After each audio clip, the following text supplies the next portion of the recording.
Hi there, and welcome to Art for All, the Sketchbook Skool podcast. I am Danny Gregory, and I am the founder of Sketchbook Skool, and I am an artist, a writer, a man about town. And I'm joined each week by my friend John Muir, who is a man about the forest. Jack, introduce yourself. Hey, back from the woods to make this call. I'm John Muir. I am a scientist with a sketchbook, and Danny's conversation buddy for dives into all things art and where it takes us from there. True. Chat pal, I prefer. Chat pal. Chat pal. Chat pal. Pod pal. Yes, we. So what we do is we get together every week and we talk about. We try to talk. We try to adhere to a subject, but we often meander as if we were wandering. I imagine us like strolling through the glade.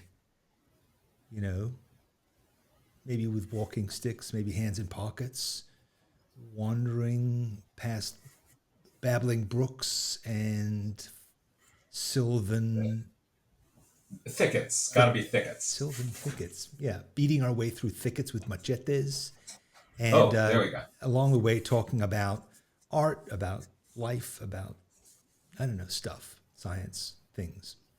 So today we will do the same. Today we always pick a subject, as I said, and today's subject is, I guess, what I'm calling inspiration. Inspiration. So, what role does inspiration play in our lives as creative people? I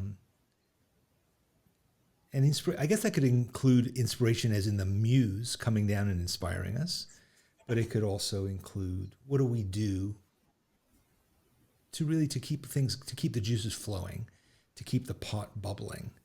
And when I look at my own practice as a creative person, I spend a lot of time looking at stuff and reading stuff. I kind of consider that almost half of my job, really. But I know that not everybody does. But I remember writing an essay a while ago called Soup. And it was about this notion that my brain is sort of a cauldron that I'm constantly throwing stuff into. I'm always gathering new ingredients and throwing them into the pot. And as they're in the pot, they kind of start to break down and to merge and spice the stew and, interact with the other things that are already in the stew pot. And that out of those things, new stuff comes about, right? That, and sometimes something might stay there if something stays there for a really long time and you never taste it, it might completely dissolve and disintegrate and vanish. But it might have a little tiny, tiny flavor that it's added to the mix. And if it's too new, it might kind of rise to the surface and be sort of have too much influence and be too important. But with time, it mellows and seasons the pot. Does that make sense to you? It does. It does. I like that. I like the sort of idea of your brain as this stew pot because it kind of gets away from the metaphor of your brain as a fort that you built at some point and then you have to kind of defend, or that it's a static thing. The stew pot is something that is constantly changing. And so I think that's a really accurate, sort of neurologically accurate part of that metaphor. And also, I love your idea of, you got to keep feeding the stew pot. And I think that's huge, to always be sort of the lifelong learner. And it's not like you get to some point and then you're done, either with learning or with skill development. What you're trying to do is experiment with interesting threads, bring them into the pot. And you're right, you don't know where those things are going to go. There was for a while, a bunch of people had to there's this idea that, to grow your brain, you should play these online video games, and it will increase it'll make you smarter, um, and kind of improve your working memory and all these other sorts of things. And so all these really bold claims, inaccurate claims, were made about playing these video games, um, and they had, you know, they had sort of sciencey sounding names, but really they're just trying to get seniors to play video games. And it turns out that that on the claim that this will um, grow neural connections in your brain was accurate, um, but you grow them around playing those video games. And I see. So you become more adept just at this one skill, which is not. yeah, It's not. It and wasn't. the claim was that this is going to transfer over into all these other things that you want to do, and but there just wasn't any evidence for that claim. And now that people have tested it, we find that it's not only that there's no evidence, it just doesn't work that way. Like if you start playing video games a lot, you get really good at playing video games. and that's not going to sort of generally improve your working memory and these other sorts of things. So the sorts of things that you want to throw into the stew pot, you want to kind of look for things that will be um, kind of multi-purpose tools, where it's not just kind of a one-trick pony that you're going to get good at playing this video game, that then when you turn the video game off, uh, it's not going to do anything for you. You know, here the obvious example is learning to draw, because it's this multi-purpose tool that you can bring into how you think about things, how you remember things, how you take lists, how you all this sorts of visualization. The more you develop that skill, that skill itself is really multifaceted, and so it actually does end up being something with lots of useful angles and directions that you can take it. Kind of unlike the claim of playing the video game. But so yeah, That's interesting. constantly trying to put things into that stew pot that are going to just kind of shake your cage a little bit, rattle your etch a sketch. Ideally, you're also tossing in ingredients that might challenge the the status quo of how you are thinking and experiencing things. Um, Yeah, I so think. for I mean, me, yeah, I'm sorry. I think. sorry. I think a lot of times when you're learning something, you think that if you study a lot of things around that subject, that will do it. You know. So if you wanted to learn to play the violin, that you would, watch YouTube videos of people playing the violin, that you would listen to a lot of recordings of people playing the violin, that maybe you would learn how violins are made, you would read books about violin playing, you would ideally practice the violin a lot. But then you might find that the most interesting violinists are also chefs, or are also, have friends who play the electric guitar. So a lot of times the influences that make what you do, your creativity, more interesting are not linear, but really the greatest aspect of creativity is this ability to repurpose and recombine things from very different areas and apply them. So I think I'm always surprised by people who are creative people, and they'll say, you mention a movie or a TV show or a book or a museum show, even something that is in the arts field, and they'll say, "Yeah, I don't go to museums, or I don't watch TV. I don't have time to read books." And I always think, so are you saying that because you're showing me how focused you are on your discipline, and that's why you're a serious artist, because all you do is that?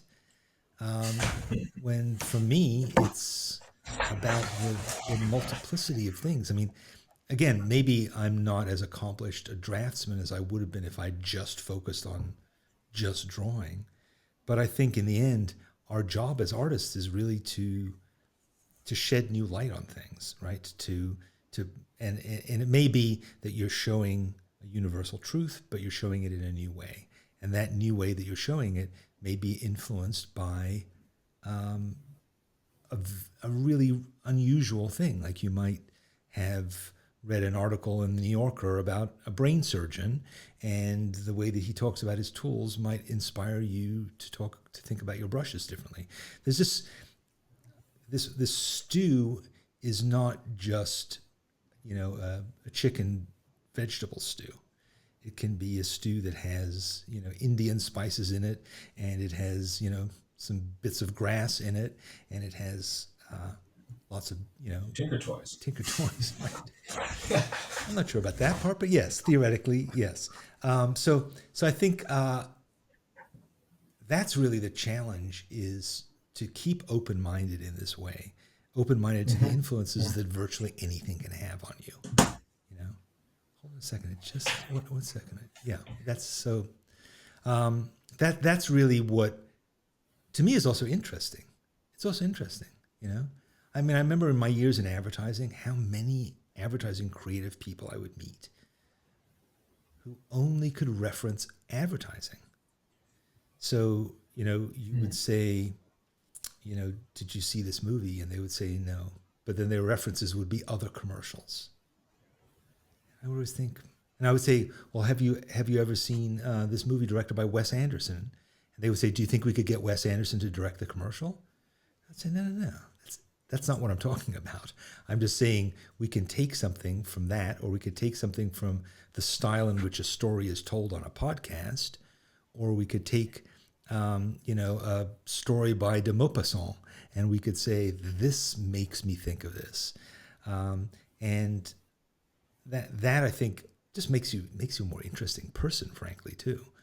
And it doesn't necessarily mean that your references are obscure, because I think that's also another problem with art making is, are you going to be overly intellectual or overly sort of twee in your references, that it's going to seem like, this isn't for me because I don't understand. I don't know who de Maupassant was. So you say, well, okay, it doesn't really matter. There are universal truths that we find in art, and even if you don't understand the reference, you can still understand the truth. Just a thought. Right. Yeah. My working definition of creativity kind of ties into this.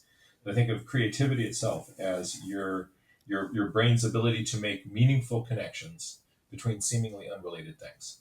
Yes. And so you want to be exposed to a lot of things, and then you want to practice, how is this like that?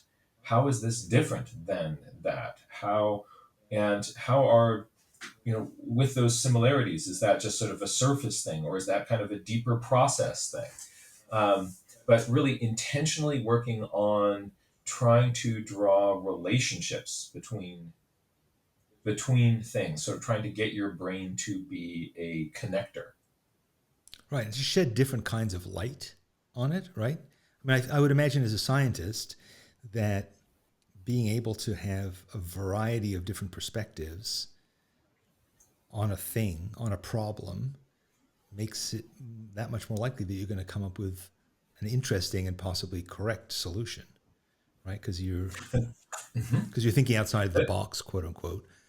You're bringing in just new tools, new lenses, and that's also part of the advantage of the sort of having, like, science is a team sport, right? You've got everything that's happening in your brain. There's the person down the hall. There's your scientists are constantly reading the things of other scientists. Scientists are then riffing off of those ideas and citing the other people in their work. Now in elementary school, we're teaching kids how to collaborate.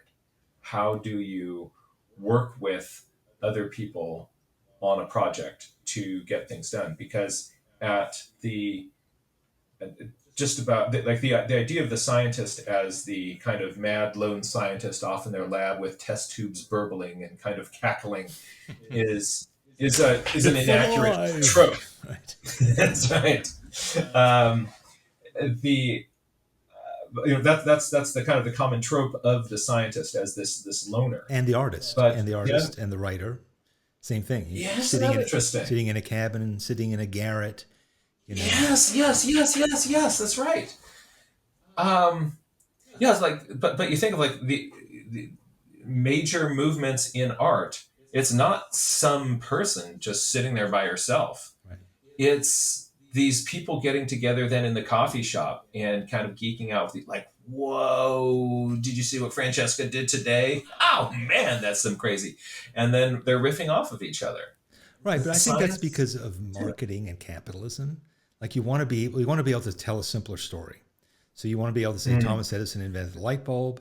You want to say that, you know, Monet invented impressionism. You want to say that Andy Warhol invented pop art. You know, you want to be able to find a person, and then you want to be able to reduce that person to basically a two-dimensional cartoon. But that's not Yeah. really that's not And reality. that little two-dimensional cartoon is also an inaccessible genius, Right. right? It's not You somebody who's couldn't do involved in this. process. You couldn't do this because Right, right, you right. haven't got the magic. Yeah. Yeah, no, absolutely. Yeah. So So how do you feed your stew pot? How do you kind of look for nuggets to kind of toss into the stew pot of Danny?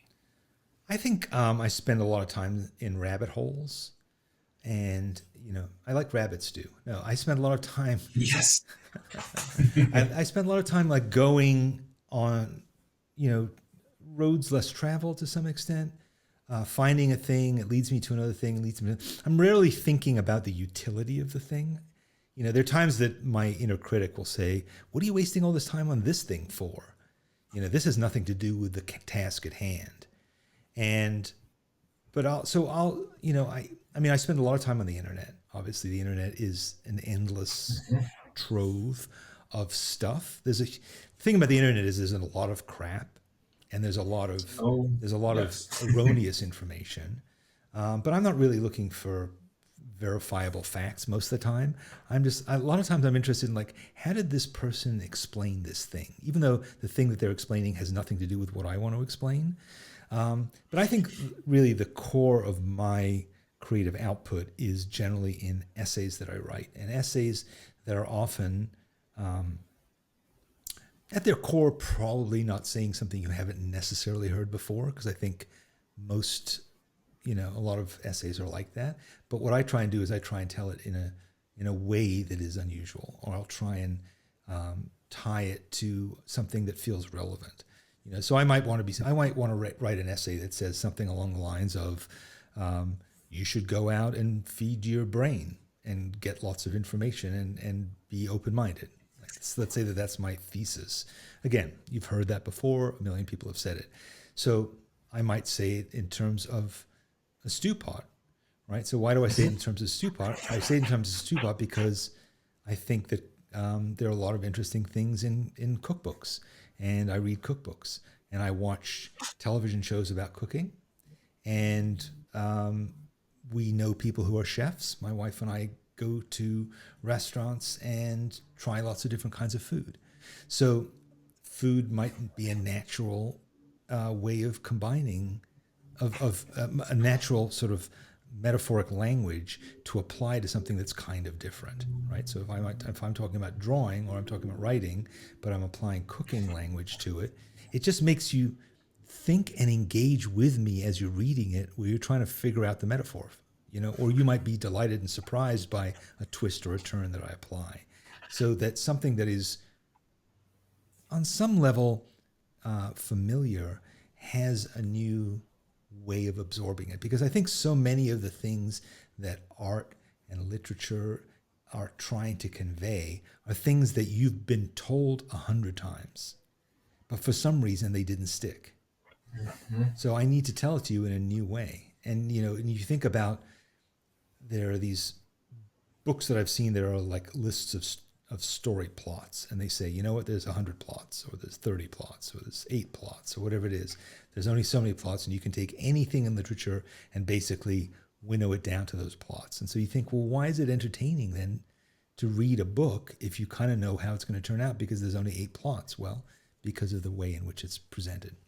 anyway, so I'm reiterating my same point, which is I look for lots of different influences. So I like, as I said, I spend time on the internet, but I like to read essays. I read a lot of essays and newsletters, and I subscribe to a lot of newsletters. I like to read things about science. I read things about art.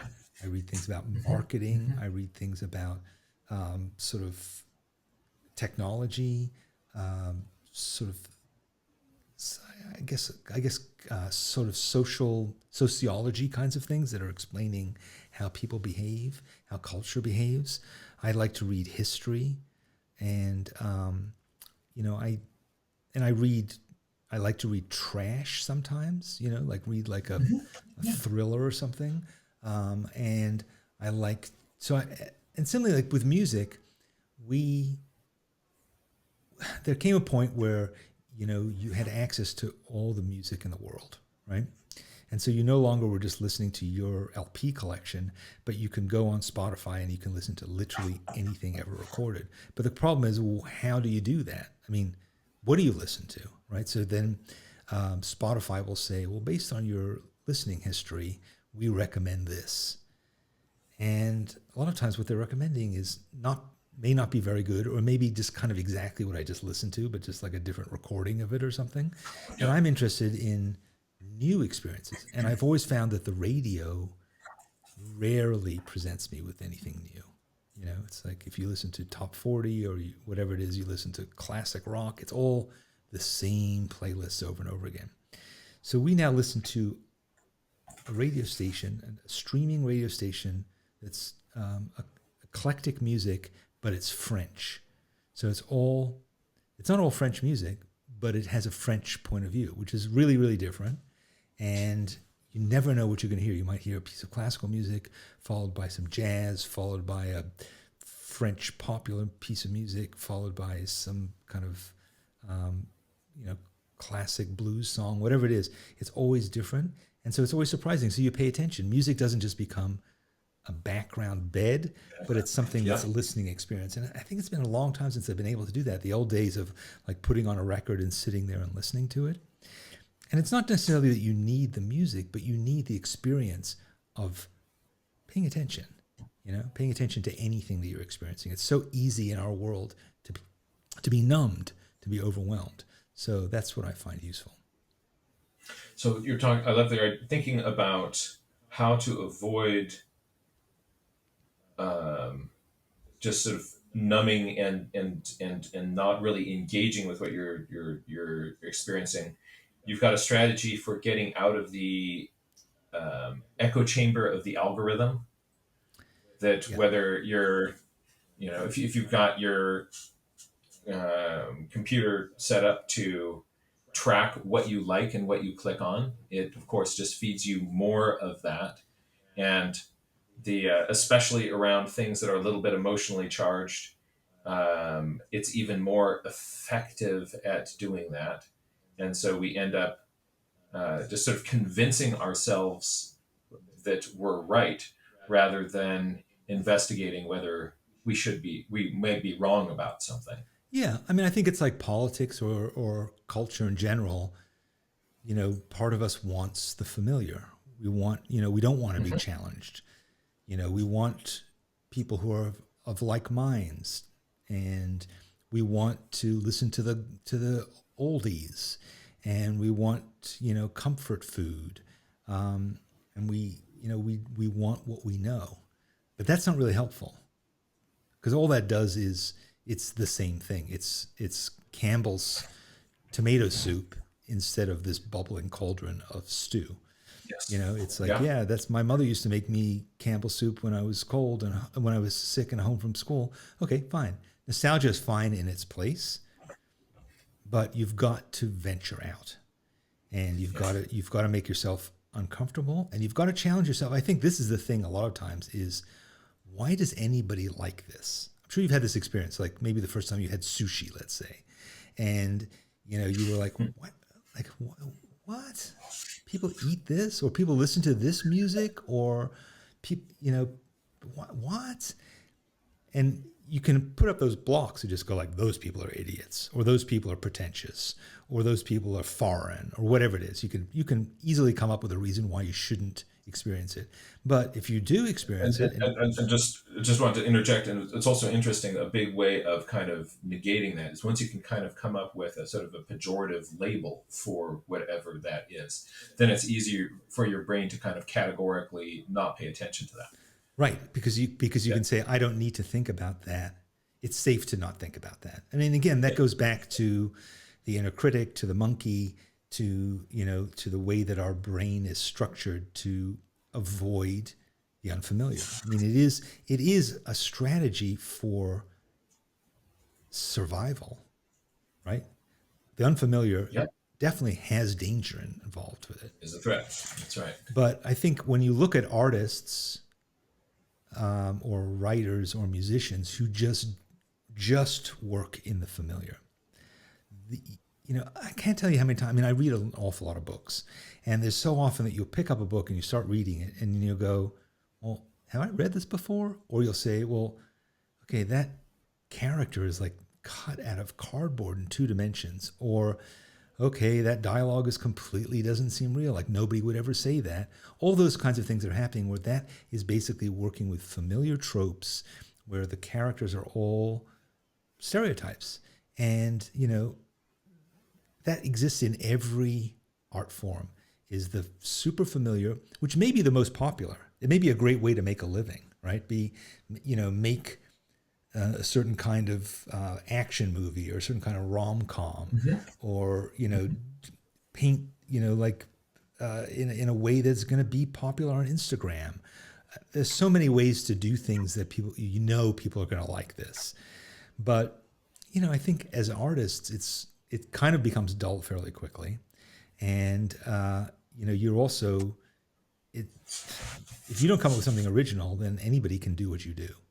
And so you become much less part of the conversation because you're just a cliche. So we want to, from a sort of career point of view, you want to be an original, but you may not want to be so unusual that people reject you because they can't immediately put you into a category. Some of those are things we have to consider as artists. Where do we want to be? But I think when it comes to the type of stuff that we ingest, don't live on fast food.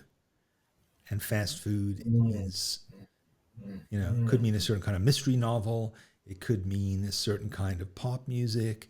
It could mean a certain kind of, cute illustration styles. There's a lot of fast food, and it may not be good for you. And I also want to sort of think about this idea of things that are the sort of the value of doing something new and original. And I guess I would think that it is okay if somebody else has done this before, but I'd say the important thing is that it's new and pushing boundaries for my brain. Absolutely, yeah. Because there's nothing absolutely new under the sun, but there's your version of it. Right. Like I was listening to this eclectic French radio station that I was mentioning this weekend, and somebody had done a slow acoustic cover of a Bee Gees song. You can tell by the way I walk, I'm a ladies' man, no need to talk. Yeah. Yes. But imagine that being sung really slowly and played like on the ukulele or something. And it was absolutely beautiful. And I was like, this is so familiar in a way, but it's completely different. And it made me think differently about the Bee Gees song and the decisions that they made about this song. A song that every one of us knows. It's like in your marrow, every Bee Gees song from Saturday Night Fever. But to hear it completely in a new way was startling. So I'd never said to myself, oh, they're just doing that stupid Bee Gees song. No, I was like, that's genius, And I remember in Wes Anderson's movie The Life Aquatic, he uses this. All the music is made by the same Brazilian artist who does covers of David Bowie songs, and every one of them is absolutely beautiful and makes you rethink David Bowie and rethink everything about Brazilian music, and you think, like, God, it's just like this merger of these two very different things that creates something absolutely new and beautiful.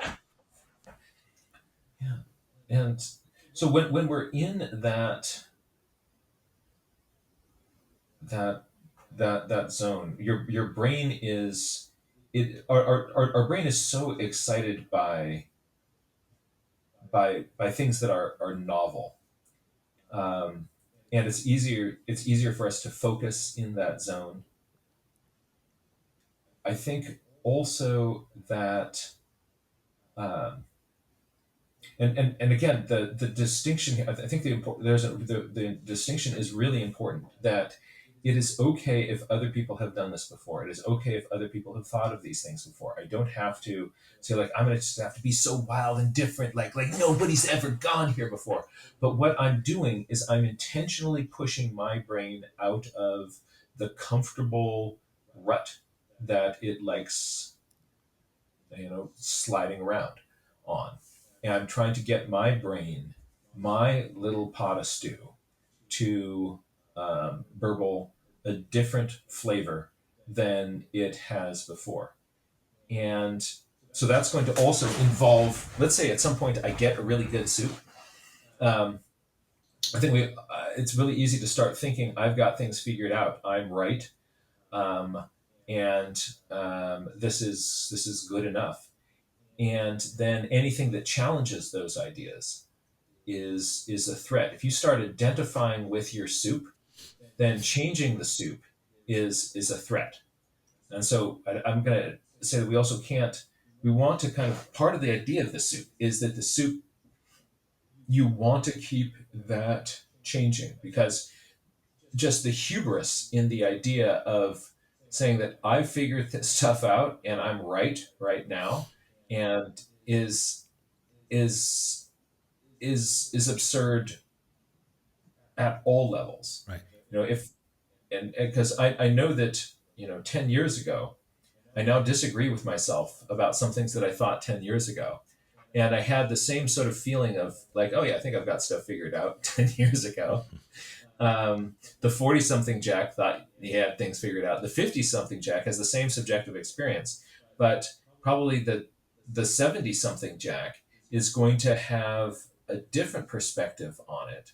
And so I want to welcome changing the soup. And if I ever start defending the soup from change, then I think I'm missing the point of having my brain. Yeah, and I think this comes back to something we've talked about a long time: lifelong learning. Right? You're never, as an artist, you've never like got it all worked out. You've never figured it all out. You don't graduate from art school knowing exactly how to do it. No, it's a lifelong experience. And even if you're not an artist, life is a lifelong experience. Something can happen to you when you're 70 that completely changes your perspective, right? So you have to. I mean, I think the cliche of older people is that they're rigid, inflexible, get off my lawn kind of people that that Oh, that it's the that, opposite, right? that don't respond. Well, I mean, there are crotchety old geezers, but Yes. generally, I think it's like if you can continue to open yourself up to experiences forever, then forever young to some extent.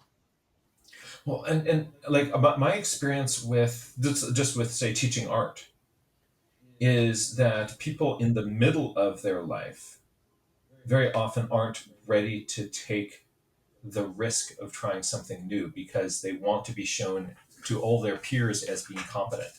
And then um, elders, I've got so many elders in programs that I teach that are like, oh, this is new, this is hard, this is different. Okay, bring it. Because um, if somebody doesn't like what I do, I'm not as stressed out about that as I used to be. They are like, the really young are risk takers because there's They have no left to lose, sense of death, right? right? And I wonder if our elders are are willing to take more risk for precisely the reason that they are aware of that death, and this is the life that I've got and I'm going to make the most of it. And so why not learn to paint?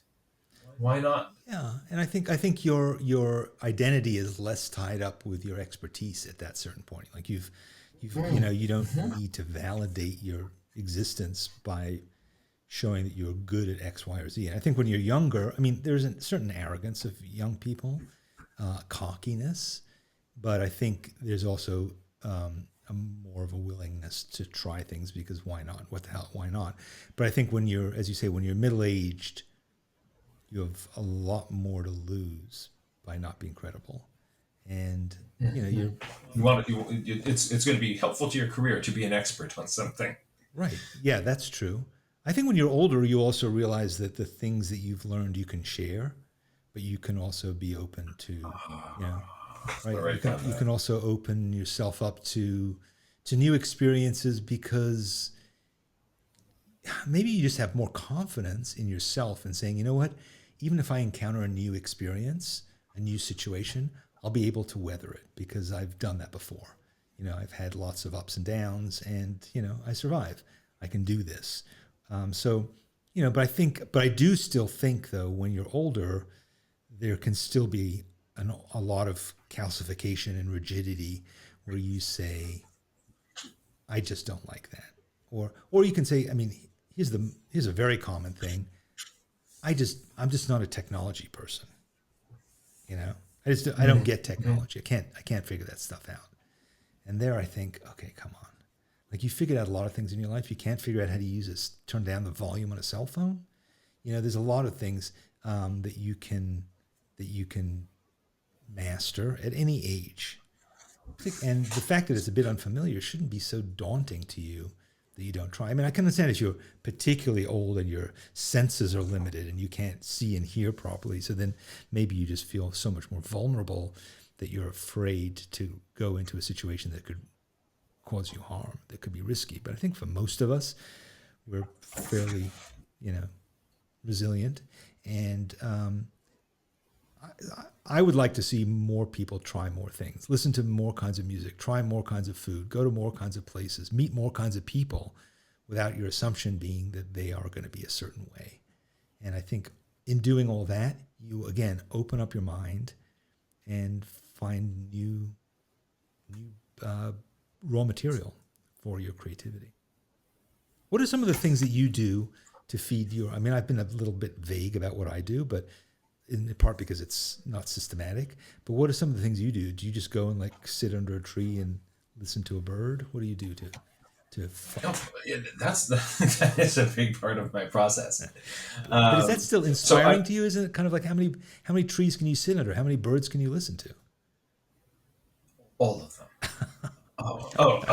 Danny, all of them. Please bring it. And so what it is you have never sat under this tree on this day and listened to this bird in this way. And so when you that rhymed, I like that. The and that what I'm challenging myself to do is to be out in the presence of the familiar, but experience the novel in that. So, can I get myself to? I know I can identify all the species that are around me, and there's a part of my brain that then just wants to shut down once I, kind of go like, oh, I've got that. Oh, I know what that is. Like Got check. it, needed, got it, needed, got it. Right. Yes, exactly. But so what I want to do is I want to. Here's this. There's this bird that I'm under the tree. I'm listening to the bird. I'm watching this bird. Can I learn something new about this that I've never known before? So for me, in nature, it is an infinitely complex system, and in any little part of that, there you could spend lifetimes scratching the surface of the complexity that is in front of you. And so what I'm trying to do is by being in nature, I'm using the journal as a tool to push me back past the point where I think I know what's going on till I'm clearly in this state where, wow, there are all these things happening here that I don't really get and I don't really understand. What can I learn about that by just paying a little bit more attention? But like yesterday, I was sitting in my backyard and I was looking at the birds on the phone wires that run right behind between me and my neighbors. And I was looking at them, and these pigeons, they were doves, mainly doves. They always space themselves equally. Like they have like a perfect spacing. They're like notes on a staff. They space themselves perfectly, and then if one new one comes along, like they'll all kind of recalibrate. But they just sit there, and then they sit there, and they like. I've noticed some things about them, like they'll often face west. I think that they're like maybe watching the sunset. I don't know, watching the sun move towards the sunset. I don't know what the hell they're doing there. And then I look at them, they're all kind of the same. And, birds in general are insane right now in my yard because it's spring. But in general, I look at them and I go, okay, so I counted them. There were 32. And I thought, okay, there's 32 there. They're sitting there. And then I start anthropomorphizing them, and I'll think, okay, like, this is their whole, like, do they think about the fact that they don't own anything? They kind of just are sitting there, like, what are they doing? Do they actually have a home to go to? It's just, they're so present in the moment that it's sort of interesting from that point of view. So I'm looking at them not as like, oh, here's the Latin name for this particular dove, but I'm looking at them as sort of like life forms that are sort of interesting. And it makes me, again, as everything does, think about myself, and just sort of thinking like, yeah, that's sort of interesting. But I don't feel enormously inspired by that. I feel more like I'm trying to come up with an idea by watching them. But that's just sort of my, amateur's perspective on watching them. Well, I like what you're doing there. I mean, you're looking at this phenomenon. You're noticing all sorts of details instead of like birds. Well, how many birds? How many birds are going to be there tomorrow? Is this the typical amount that is kind of there? No, they're all pointing in the same direction. Are they facing west? Are they facing the sun? Are they facing into the wind?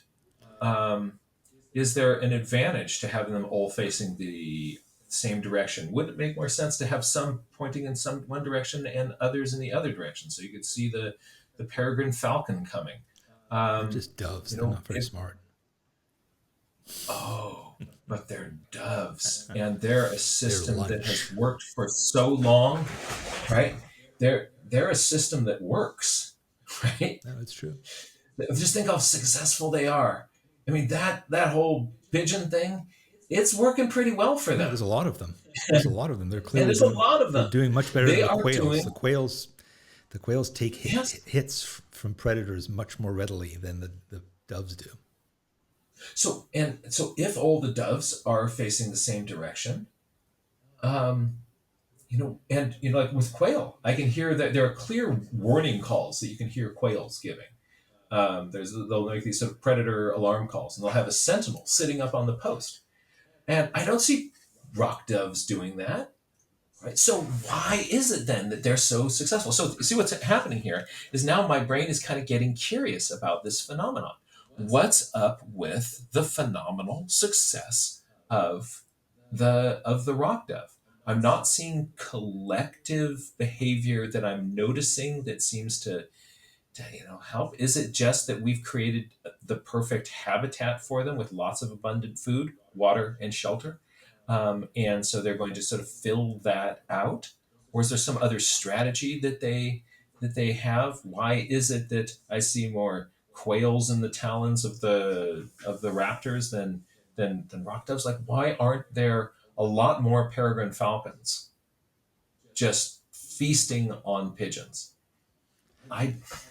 So what's going on there? A big part of my inspiration is the part of my brain that doesn't know stuff. So I like to try to find questions, and for me, that kind of gets me. You mentioned the rabbit holes earlier. When I want to go spelunking down a rabbit hole, this is sort of the process. You kind of get yourself into a question, and then it starts gnawing at you. And then that gets me looking at the next group of pigeons and the next group of pigeons. And now I'm really checking out, like, are they all pointing the same direction? What about at different times of the day? So if it's a sun-facing thing, like in the morning, are they facing the other way? Right. What about noon when the sun is overhead? I would then expect them to be facing all sorts of different directions. All right. And the lower the sun. But you're doing like scientist qua scientist thinking right now. You're not doing what we've been talking about, which is if you said to me, you know what, I watch airplanes taking off from the airport, and that gives me ideas about rock doves. And then I read some Trojan Hmm. history, Hmm. and that gave me some thoughts about predators. And then I was listening to some African, tribal music, and that gave me some thoughts about calls from the wild. Yeah. I, yes. So I think I just once I got started on the pigeons, I couldn't stop. Um, but you're absolutely right. So cross training is really important. Right. Kind of it's interesting. You mentioned kind of athletes before, like the athletes um, that just focus in one sport tend not to be the ones who really emerge as the stars, as the ones who cross train, who spend a little bit of off-season time doing something different instead of just practicing that one trick that they have. So for cross training your brain, um, let's see things that you mentioned kind of going spelunking down rabbit holes that are not necessarily directly practical.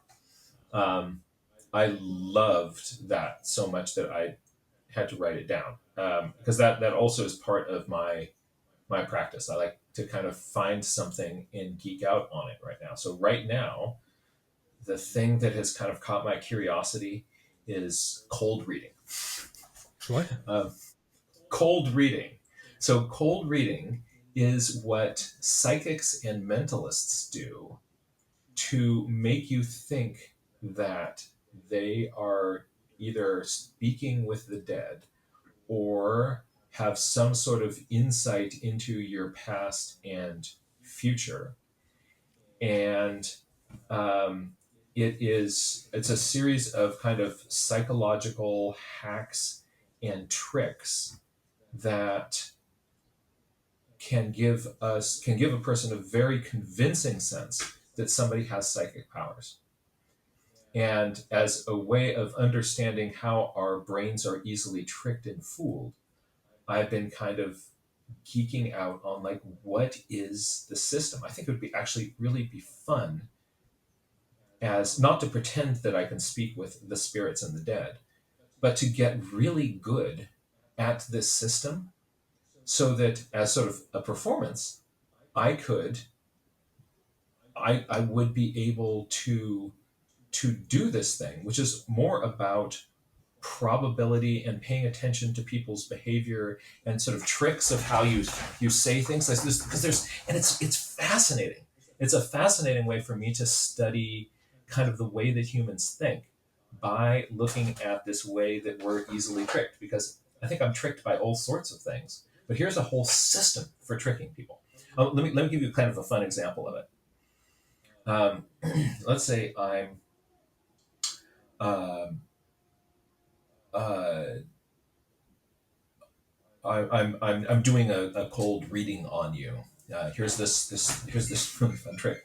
I am going to I'm going to say to you.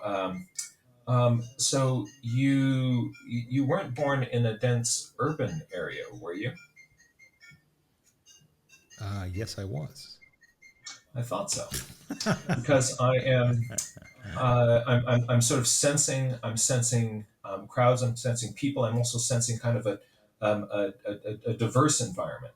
Right. So what I did is I didn't say you weren't born in a city, or I didn't say you were born in a city. I said you weren't born in a dense urban area, were you? So weren't and So I could were say, both in so I that. could say, why, yes, I was, or I could say, how did you know I wasn't? Right. Right, exactly. So either way, I'm right. And then I just pretend that that's what I meant. Isn't that cool? So you could Right? run for office. You could become a used car salesman. You could become a Well, lawyer. but You could do a lot of things with that but skill. what it is, it's just it's a strategy. And then I've been looking at YouTube videos of people pretending to speak with the dead, and they're doing these exact same things, and it is so that's like so that does not really relate to my drawing.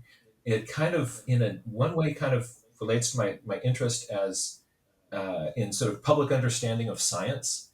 How do we trick ourselves? How can we be tricked?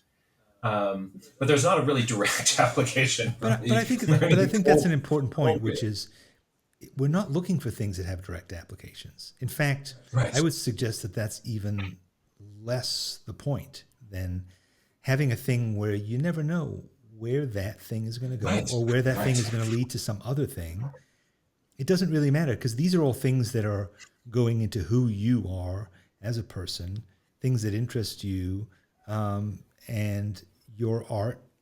Even though you're, in a lot of ways, the art that you're making doesn't, on the face of it, seem to be about expressing everything about you. You're not. I mean, your art is a scientific tool by and large.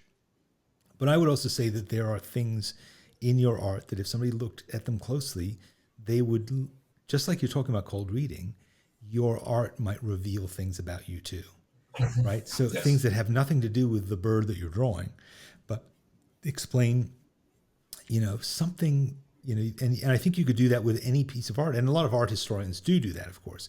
They'll take a painting and they'll break it down and try and analyze it in terms of what does it reveal about the artist and and the artist's influences and those kinds of predilections. So I think that it doesn't have to be a direct correlation. It's again going into the stew pot. So you've got like some hucksters floating in your stew pot now, some con men. And they're so they're it's just they're lovable now. These shenanigans. But yeah, so it's or I'm learning the ukulele also for the same reason is that it's outside of my area of comfort. I'm intentionally doing something that is different. Well, you mentioned you're doing it with your It, daughters, so it's also about learning to oh learn, yes. right? And So and I wanted them. I wanted my two daughters to see me on an uphill slope of a learning curve. right, Right. yeah, So you I've been mentioned that. drawing I for think a while. you mentioned that, and I think what's interesting about that is also, and I've talked about clown school often enough. With clown school, a similar thing, putting yourself into a situation of vulnerability or lack of expertise, particularly when you are an expert. I mean, you and I are both, for better or worse, experts at a certain thing, right? We teach other people to do certain things. But I think constantly being aware of the lack of what it feels like to not know something is a really important part of being able to teach somebody else how to do it. And I've noticed that there are people who teach art who seem completely insensitive to that, and they're very much focused on like, this is the way to do this. And they're less interested in, well, why wouldn't you know that? Or why would you struggle with this particular thing? And the only way I think to get to that empathetic point is by going through it yourself. And perhaps you have to do it in a field that you're not familiar with. But again, it becomes a skill that you can bring back to your core skill, right? And say, because I'm no good Mhm. at, for instance, I'm learning how to play tennis, which is a nightmare, but I'm learning how to be an expert at this thing. And I'm constantly thinking about playing tennis in terms of drawing and and I'm thinking about my coach in terms of me as a coach of other people's creativity. I think like, what is the thing that he's doing? What is he making me do? How do I feel about that thing that he's making me do? Am I learning something from it? Do I find it terribly tedious? Is it motivating me? All those things, again, completely different application, but there are essential things in it that are really useful in this way. So, Yeah. And also as another thing that I think we both are into is teaching itself. So that when we are learning one of these new skills, something that I know I really look for is a good teacher. right. And it is, for instance, I was feeling very kind of fixed mindset about part of my ukulele playing. I was feeling stuck and like, right. And it's exactly the feelings that I know a number of my students have when they're trying to draw a squirrel. Right? It's like, oh, it's not working for me.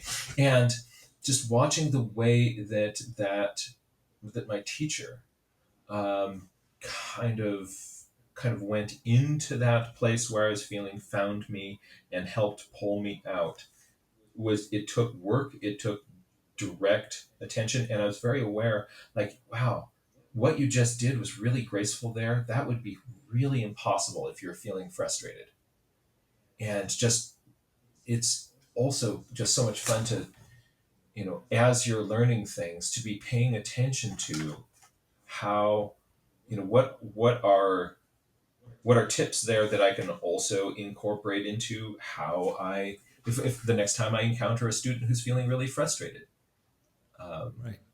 Yeah. I mean, how there's a movie called Seymour and Introduction, which is it's also a book by J.D. Salinger, but it's a movie made by Ethan Hawke, the actor, and Ethan Hawke, called Seymour. Seymour colon and Introduction, Okay. and it's about his. I think he developed stage fright at some point, some kind of anxiety thing, and he decided that he would learn to play the piano in order to overcome his stage fright. He just wanted to do something that he wasn't an expert at. And so he studied with this legendary piano teacher called Seymour. I can't remember his last name. And he ended up making a film, which is also something he'd never directed a film before. So the film is about this piano teacher who's legendary and why he's legendary and what he gets people to do and how he gets them to think. But it's also simultaneously this piece of therapy that Ethan Hawke is going through in the process of making it, and it's really great. It's entertaining, definitely worth watching. I think it's available streaming somewhere, probably on Netflix, and it's worth seeing this process of creativity, but also what it is to learn to create in another field and what it is to teach somebody. And Seymour was a well-known pianist, and then he became a teacher, and he's like in his 80s or something. So he's been doing this for a long time, and it's a really, really worthwhile thing. So I like to. I mean, to me, that's a great soup ingredient. Here's a film made by an actor about a piano teacher. What's that got to do with drawing? But of course, in so many ways, it is a useful analogy and is full of interesting tidbits. So that fall off the bone as it sits in the pot. So I can look for that. yeah, it is. I mean, I like films about the creative process. I find that when people make movies about artists, they're usually terrible. When they make dramatizations, and they'll say, and you'll have like a lot of people chewing the scenery and a lot of stuff that has nothing to do with art. So it's like about their affairs with their models, or their fighting with their parents because they're supposed to go and get a job in the family company instead of being I mean, there's all these kinds of nonsensical distractions because Hollywood tends to think that the life of an artist in and of itself isn't interesting enough, and so they have to create some other kind of drama around something else. But I think it also contributes to our misunderstanding of artists and the artistic process. So you make a film about Beethoven, and it has to be about his trauma over going deaf. You make a movie about Mozart, and it has to be about how he was like an idiot child, giggling. You make a movie about Jackson Pollock, and it has to be about how he was a drunk and smashed up scenery and peed in the fireplace of Peggy Guggenheim. And so you can't just say, what about if we actually study the process of art making? Like, that's actually really interesting. Unfortunately, it may not make a good movie, but it can make a good documentary sometimes. So, so I think we have to take movies about artists with a really large grain of salt, but documentaries that may not even explain the process, because a lot of times you want a documentary to explain, like, what was he actually thinking? Like, what was he actually doing that he came up with this thing? And it may not be that simple, but it does expose you to the creative process, and maybe a little bit about what they're thinking, because unfortunately most artists are really inarticulate in explaining their own process and their own art, and a lot of times they're actually wrong, and a lot of that's why there are academics and critics to sort of explain what an artist was really trying to do, because the artists themselves make the art instead of explaining it. If you have to explain it, then you might as well not make the art, right? So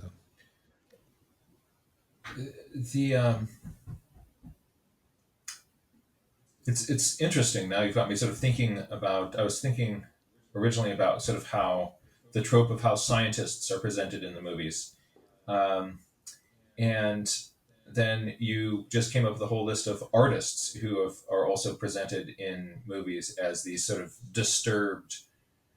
always Uh, artists are always this. Vincent van Gogh, why? I mean, part of the reason he's popular is because he cut off his ear and shot himself, you know.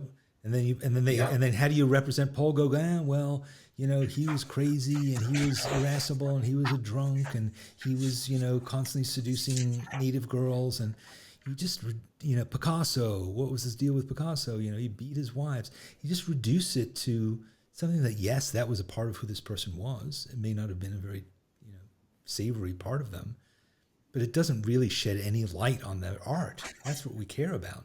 I don't really care if you're a genius who picked his nose. I don't want to see a film about nose picking, even though it may make a better movie than somebody stretching canvases. the and what I realized is that also people who have a deep connection with nature as they are presented in movies is also these people are typically kind of presented as you're crazy and you're probably gonna die, or cut off your hand, Right. whether it's Into the Wild or Grizzly Man. um, you know Too much nature is bad for you. um, so it is interesting to I've never really kind of thought about all those things at one time before, how all of those fields in movies, to make a kind of for getting box office appeal, you have to sort of find the disturbing angle and wallow in that. Look, the irony is that movies are made by creative people too, Hmm. right? You would think that the creative people who make movies would understand the creative process. They're not, right. They're not made by like people who don't get it. They totally get it. And I think to some extent they think that the audience is going to be people who don't get it. So therefore you can't just say what it is. You have to make it into some other thing in order to make it interesting. So, they have to be like fighting with their girlfriends and taking drugs and smashing stuff in order for it to be a movie, which may well be true. I mean, that may be true. It's not entertaining necessarily to watch. I always remember, what was this? There was a book about, forgetting right now, but it was a book written by a critic who sat for an artist, sat as for a portrait, Giacometti, and he was just talk about what it was like to sit there in the studio, and he would paint him, and then at the end of the day he would scrape the canvas, and the next day he would start again, and he just talked about this like day after day, just sitting there, and you think, well, that would not make a good movie, And in a lot of ways, that's kind of what it turns out to be, is maybe you don't want to watch them making the muffins, maybe you don't want to see them making the donuts, as it were. You want to eat the donuts. So are there other ways that we can learn from artists by watching movies? I mean, I think there are ways that people have made movies about the creative process, but it was less of a direct biopic, and it may have been other aspects of it. So, well, look, I think we've explored this idea. I think there's a lot more to it. I think we could keep going, but I think I'd love to hear from people about how they feed their pot. Like, what do you do to inspire yourself? Do you inspire yourself? Are you broad range, or do you disagree with this theory that you should be omnivorous and not just focus on art techniques, but that you should go and, read all kinds of things and watch all kinds of things and listen to all kinds of things and eat all kinds of things in order to feed yourself as a creative person. And also, what are you seeing coming out of that? Can you ever trace those influences back? Is it important? I think I'd love to hear more about that from you. So if you want to write to us at podcast@sketchbookskool.com, we would love to know more about what you're thinking. Jack, do you have any other thoughts or questions or requests? Yeah, I guess one other thought is for me is that one other sort of part of my practice is, even when I'm not feeling particularly inspired about something, just getting out and doing something, picking up the pencil and and making marks, it keeps my brain in the game. Yeah. And sometimes it's that even without the presence of some direct inspiration, putting in just some more pencil miles. Here's a vegetable off my counter, and I'm going to, can I make a drawing of it?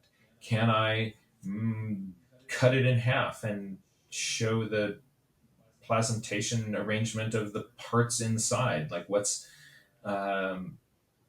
whatever it is, even if I'm not, feeling a call of a muse, it doesn't matter. Sometimes just showing up for your pencil, showing up for nature, things will happen.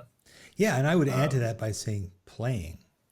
In other words, another I love that. another source of inspiration can be just like try something out and see where it goes. Go in some wild direction. That in and of itself can be a source of inspiration. So your variations, your improvisations, they themselves can build you in new directions. They can be stuff that goes into your stewpot where you say, when I was playing, I created a new kind of a line, or I was trying out a new kind of a tool and it made me feel this certain way, or it made a certain kind of stroke that I didn't even know I could make.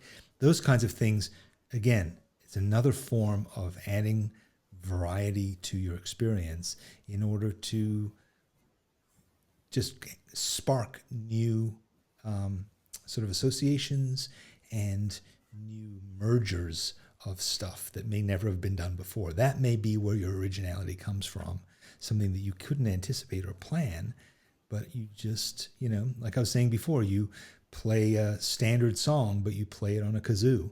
It's never been done that way before, and suddenly, you're making magic. So, all right. Well, and yeah. my final thought. I'm sensing that there's a listener with, I'm either getting an M or a G name. You know who I'm talking to. There's a scar on your knee. So if that's true, this is for you. I know you have a sense of that you have untapped potential that you have never really stepped into. We would love to hear from you in the comments about what you use for inspiration in your journal and how you find that.